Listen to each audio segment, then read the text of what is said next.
Hello दोस्तों, मैं आशीष कुमार गौतम। मैं आपके लिए लाया हूँ रॉलेट एक्ट 1919। रॉलेट एक्ट को काला कानून भी कहा जाता है। यह 18 मार्च 1919 को भारत की ब्रिटिश सरकार द्वारा भारत में उभर रहे राष्ट्रीय आंदोलन को कुचलने के उद्देश्य से निर्मित कानून था। यह कानून सर सिडनी रॉलेट की अध्यक्षता वाली सोडिशन समिति की सिफारिश के आधार पर बनाया गया था। रॉलेट एक्ट का सरकारी नाम अराजक और क्रांतिकारी अपराध अधिनियम 1919 the anarchical and revolutionary crime act of 1919 था।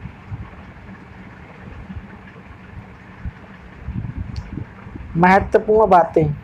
ब्रिटिश सरकार को यह अधिकार प्राप्त हो गया था कि वह किसी भी भारतीय पर अदालत में बिना मुकदमा चलाए उसे जेल में बंद कर सके। इस कानून के तहत अपराधी को उसके खिलाफ मुकदमा दर्ज करने वाले का नाम जानने का अधिकार भी समाप्त कर दिया गया था।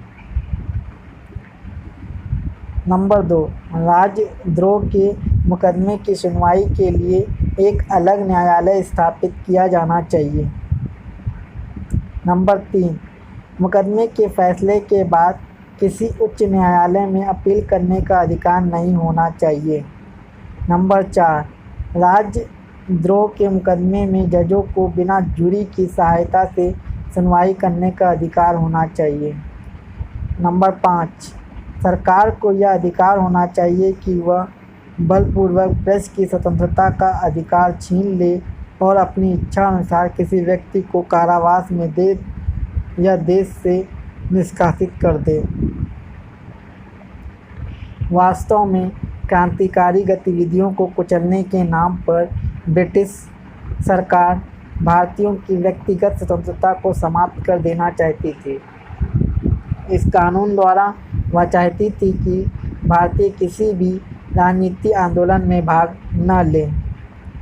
रॉलेट एक्ट के कानून का क्रांतिकारियों द्वारा विरोध करने के कारण जलियांवाला बाग हत्याकांड जनरल डायर द्वारा किया गया था।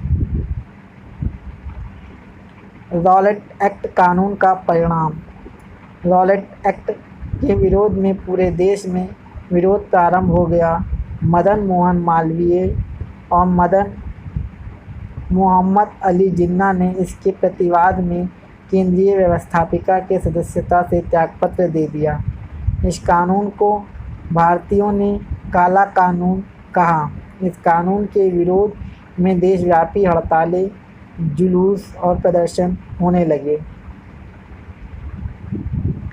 महात्मा गांधी, जो अब भारतीय राजनीति के एक प्रमुख व्यक्तित्व बन गए थे, वह इस आंदोलन में सक्रिय रूप से भाग लिए।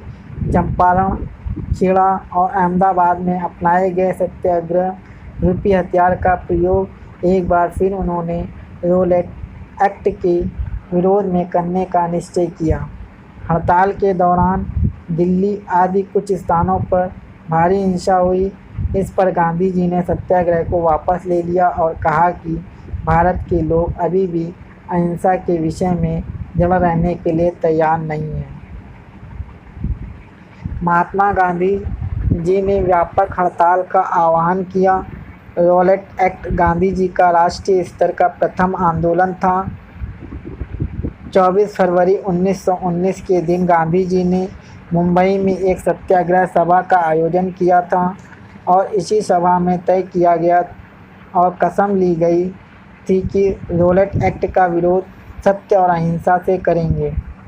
गांधी जी के इस सत्य और अहिंसा के मार्ग का विरोध भी कुछ सुधारवादी नेताओं द्वारा किया गया था, जिसमें सर डी वादी, सुरेंद्र नाथ बनर्जी, तेज बहादुर सप्रू, श्रीनिवास शास्त्री जैसे नेता शामिल थे। किंतु गांधी जी को बड़े पैमाने पर होम रूल लीग के सदस्यों का समर्थन भी था। रॉलेट एक्ट का इतिहास। 26 जनवरी 1919 को रॉलेट एक्ट की स्थापना हुई थी। इस समिति के द्वारा लगभग 4 महीनों तक खोज की गई थी। रॉलेट समिति की एक रिपोर्ट में भारत के जाबाज देशभक्तों द्वारा स्वतंत्रता के लिए किए गए बड़े बड़े और छोटे आतंकपूर्ण कार्यों को बढ़ा चढ़ाकर बड़े उग्र रूप से प्रस्तुत किया गया था। नौकरशाही के दमन चक्र, मध्य देशराज युद्ध काल में धन एकत्र करने और सिपाहियों की भर्ती में सरकार द्वारा कठोरता बरते जाने के कारण अंग्रेजी शासन के खिलाफ भारतीय जनता में तीव्र असंतोष पनप रहा था। देश भर में उग्रवादी घटनाएं घट रही थीं। इस असंतोष को कुचलने के लिए अंग्रेजी सरकार रॉलेट एक्ट लेकर आई।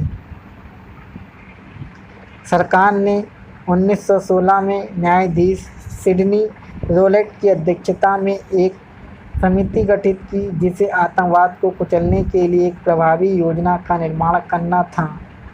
रॉलेट कमेटी के सुझावों के आधार पर फरवरी 1918 में केंद्रीय विधान परिषद में 2 विधेयक पेश किए गए। इनमें से एक विधेयक परिषद के भारतीय सदस्यों के विरोध के बाद भी पास कर दिया गया। इसके आधार पर 1919 ईस्वी में रॉलेट एक्ट पारित किया गया।